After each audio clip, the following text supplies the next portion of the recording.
What's up, guys? Flippin' Steve back with another video today, and I'm going to be talking about collecting today.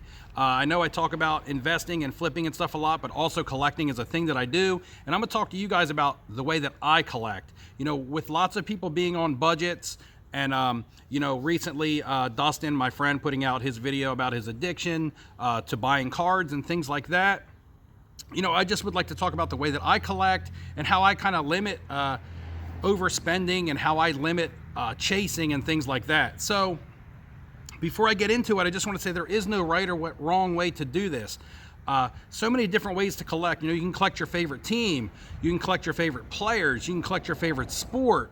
If it's not sports related, which you'll see in this video, you may collect your favorite Star Wars character, Marvel character, rock and roll superstar. You never know what it may be. Everybody collects something different, and everybody collects a different way. So I'm not here to say, hey, this is the way that you do it. I'm just here to say, this is the way that I do it, to limit myself from chasing everything and to also concentrate on my budget. With that being said, I'm going to get into this and talk about how I kind of limit what I buy, but from an investment standpoint, which what this video isn't about, when I go to buy cards that I know that I want to resell, I will buy lots of a certain player or lots of the same card because I don't plan on keeping those for a long period of time. I plan on getting in and out of those and making money so that I can buy cards that I do want and hopefully bank a little bit of money afterwards. Sometimes it works, sometimes it doesn't. But anyway, my style of collecting that I'm going to get into is I aim for one or two, maybe three really nice items of said player, said character, said figure that I want to collect. So I like Larry Bird, you guys know. I like Cal Ripken Jr. I like Tony Hawk. I like Dan Marino. Those are a lot of the players, athletes, and such that I really like to collect. From a Marvel standpoint, I like Doctor Strange. So when I'm not buying Doctor Strange comic books and I want a nice card, I tend to look for one or two nice cards that I want. Case in point is at one time last year, it was right around Culture Collision, so it was early 2021. I was buying lots of Larry Bird autographs. I was buying his National Treasures, his Immaculates, his Impeccables, all kinds of on-card autos of his, because I was finding them to be fairly cheap. And what I mean by fairly cheap is anywhere between $200 and $300. And I know to a lot of people that's expensive, that's not cheap. So again, I'm speaking for myself, not for everyone. But I ended up with 20, 25 Larry Bird on-card autos, and I was like, man, I own about 25 Larry Bird on-card autos, and I'm not even putting a dent into what he has out there. You know, he has so many products, he signs in everything. He's going to continue to sign, you know, barring catastrophe. So his stuff is just going to continue to add up and add up and add up faster than I can keep up with it. So I had to say to myself, look, if I want to have a nice Larry Bird card or two in my collection, I'm going to sell off all these lower end ones and I'm just going to buy a really nice Larry Bird. And that's going to be my Larry Bird card, okay? Until I get tired of it, till I find something better, until I want to move on, this will be my Larry Bird card, and I will show you this card a little bit later in this video. It also went for Dan Marino. With someone of Dan Marino's stature in the football hobby, he has lots of cards out there to get. And I just had to realize that, hey, no matter how much money I have, no matter how much buying I do, I will never be able to own every Dan Marino autograph, let alone every Dan Marino card out there, every insert, every parallel. So I really had to focus on one or two that I really wanted for my collection. So again, that's kind of like the strategy that I apply, if you want to call it a strategy. It's just my thought process. Hey, I'm going to limit myself to the amount of cards, and I'm just going to try to find myself one or two really nice high-end rare items that I can say that I have in my collection and everyone else can't say that they do because it's very limited. And then when it's time for me to move on from that card, it really won't be hard for me to find a buyer because will always be collectors for these players because they're high-end guys and the cards are high-end as well. So if I wanted to move on and move into something different, or if I just had to get out of the card for monetary purposes, for emergency purposes, whatever the case may be, it's always circumstantial to the individual, but I would be able to get out of that card. So again, my personal collection I really limit what I buy. A couple cards of each player that makes me happy, so I can pop my case open, look at those cards every now and then, and be like, man, hey, I got a couple nice cards in my collection. Or when I'm investing, completely different idea. I will buy and buy and buy low end, high end of a certain player, because everybody's got a different budget. Everybody's looking for something different. Those I'll try to get at a good price that I can move for a little bit more price. All right, guys, we're going to turn the camera around, and I'm actually going to show you some of the cards from my collection. Hang tight, hang with me, and hopefully you enjoy the rest of this video and enjoy these cards as much as I do. And at the end of this video, comment below your style of collecting. I would like to know. Maybe I could get some ideas from you. And who is your #1 PC figure? Doesn't have to be sports. That's why I use the word figure.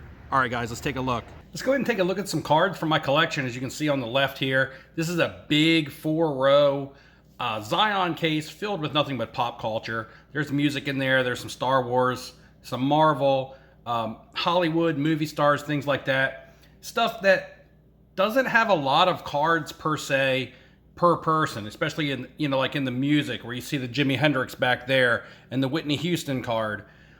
There's not a lot of Whitney Houston and Jimi Hendrix cards out there. So if you were to collect those, after getting a few, you would have close to a lot of the print runs out there, as opposed to the sports cards, which I'm kind of more referring to more so when it comes to just picking 1 or 2 really nice items and making them your collection, and then upgrading, you know, finding a card that you may like better. And I'll show you some examples of that. On the right here, you see a smaller case of sports cards.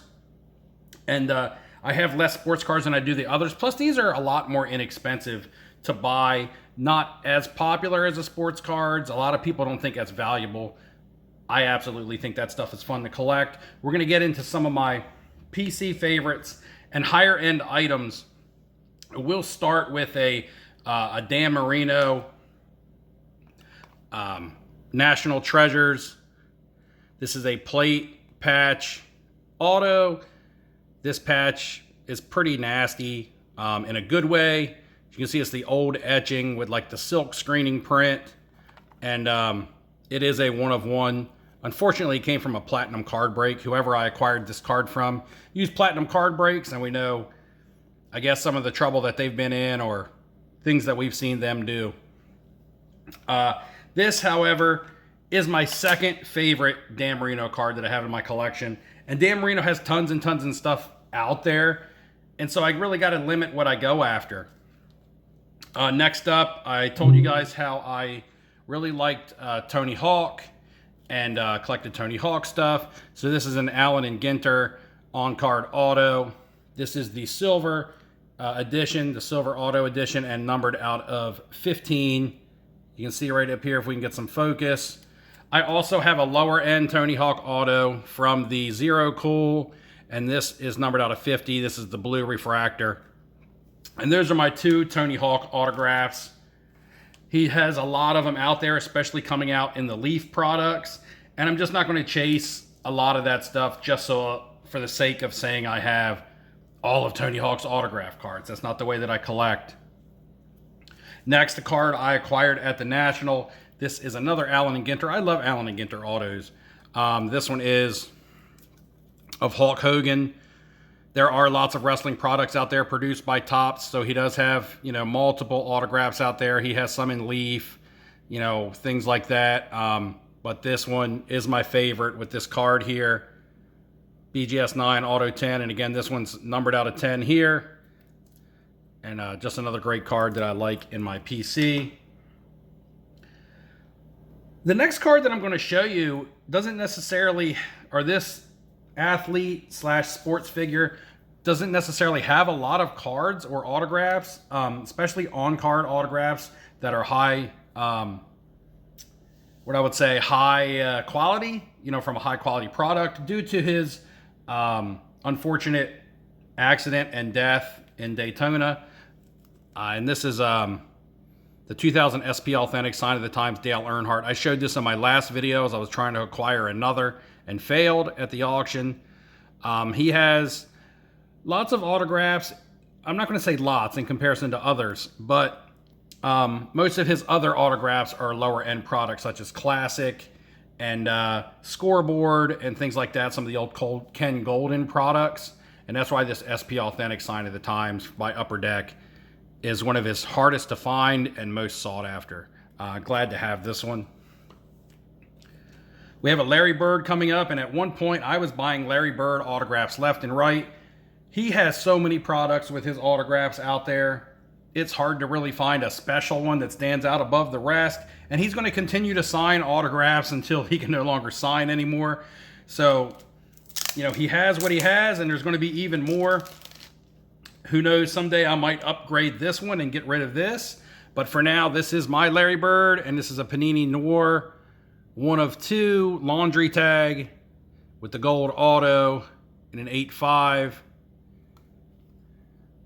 and the auto 10.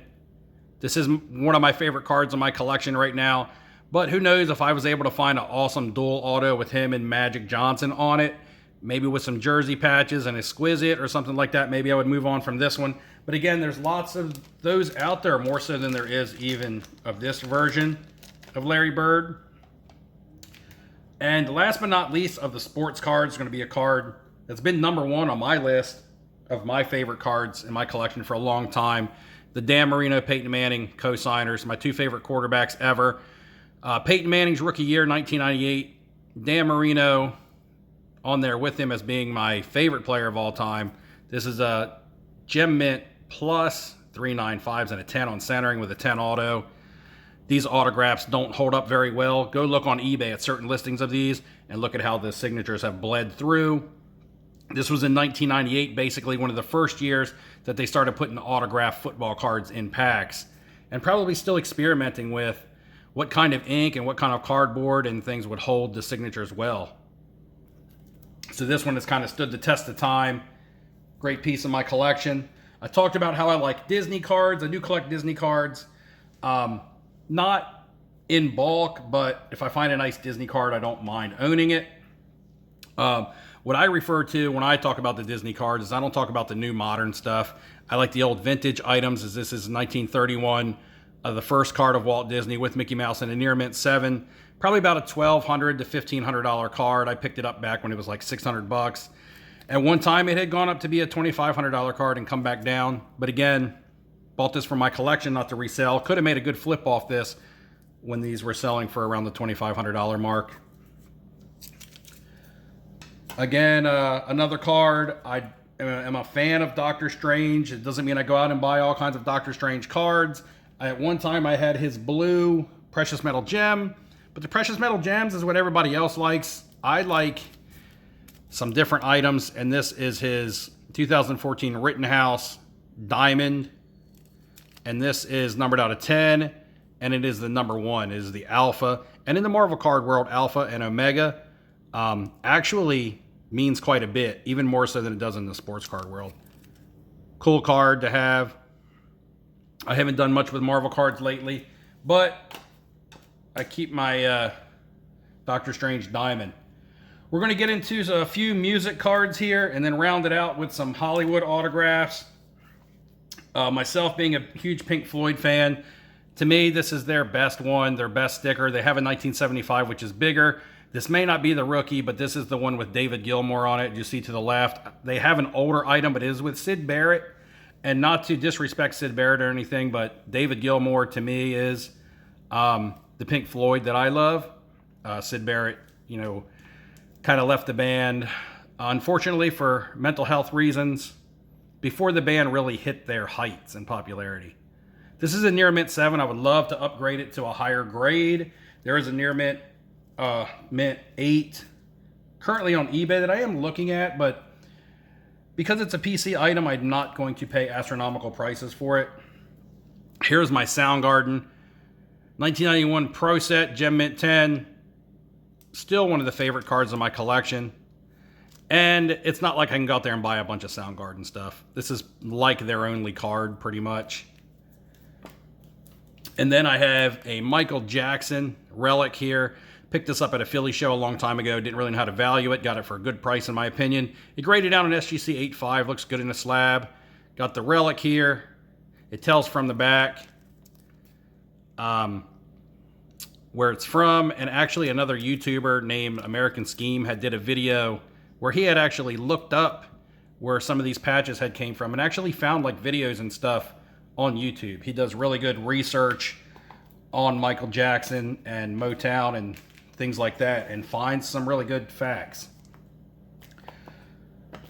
Wrapping up the music, I'm going to show you how I do go through the upgrading process. An SGC 5 gifted to me by Merle World Cards at the National in 2021 in Chicago. I then picked up a PSA 6 for myself, and now I have a PSA 8 for myself. These two, I would say I would part with these two, but the one being a gift I wouldn't get rid of. I would part with the PSA 6 now that I've got a PSA 8 for my collection. And that's kind of what I'll do as I upgrade. I will like list the other ones for sale to recoup some of my expenses. And this actually had to go through the eBay authenticity process. Very low pop. These Argentina Ultra Figus stickers, super hard to grade. I have the SGC 6 of the entire band, also gifted me by Merle World, and currently in the mail on the way, I have a PSA 8. So I'll have the PSA 8 of the band to go with the PSA 8 of Eddie, and I can't wait to add that to my collection. And that's just a few of my favorites from my music. Again, as you can see, this is all music here, and as you see Jimi Hendrix back there, Keith Moon, Diana Ross, lots of stuff. We're going to wrap it up with some Hollywood autographs, both of these from the Don Russ private signing set. Got the Bernie Mac, numbered out of 85, and the Quentin Tarantino, numbered out of 93. Doesn't seem to be very low serial number. I guess under 100 is pretty low, but these do not come up for sale very much. One of my all-time favorites, Al Pacino. I have him here on the Fan of the Games card. It's tough to get the Auto 10 because he really signs off the sticker on a lot of these. I wish it was on card. Unfortunately, you take what you can get. And then, being a big fan of Game of Thrones, and they have lots of autographs and stuff out there, can't own them all. The Daenerys is really expensive. Plus, I kind of like this character better. This is the Kit Harington, Jon Snow, SGC 9, Auto 10. Again, bought at the 2022 National in Atlantic City, and I graded this myself after buying it raw. There you go, guys. Some favorites from my collection, how I collect, where I just kind of get 1, 2, sometimes 3 of my favorite player in sports, or of my favorite band in rock and roll and things like that, and I kind of limit it with the music and rock and roll stuff. Like I said, it is, you know, you can get a lot of those because they don't have many of them. So you can buy 2 or 3 different Pearl Jam cards because there's not a lot to choose from. However, in the sports world, so many products, so many years, so many players. If you collect your favorite team, a favorite player, I mean, you could just get lost on one player on what to buy. So what I do is I limit it to 1 card or 2, maybe 3 of a certain player, and that's what I go with. That's what I hold in my collection until it gets boring, until I find something better, and I use that to upgrade into the new card that I like. All right, guys, thanks for checking out the video. Like and subscribe on the way out if you enjoyed it. And again, I'm going to try to get out a video every week, maybe 2, maybe hit some live streams. I'll see you guys next time around. Thanks for watching.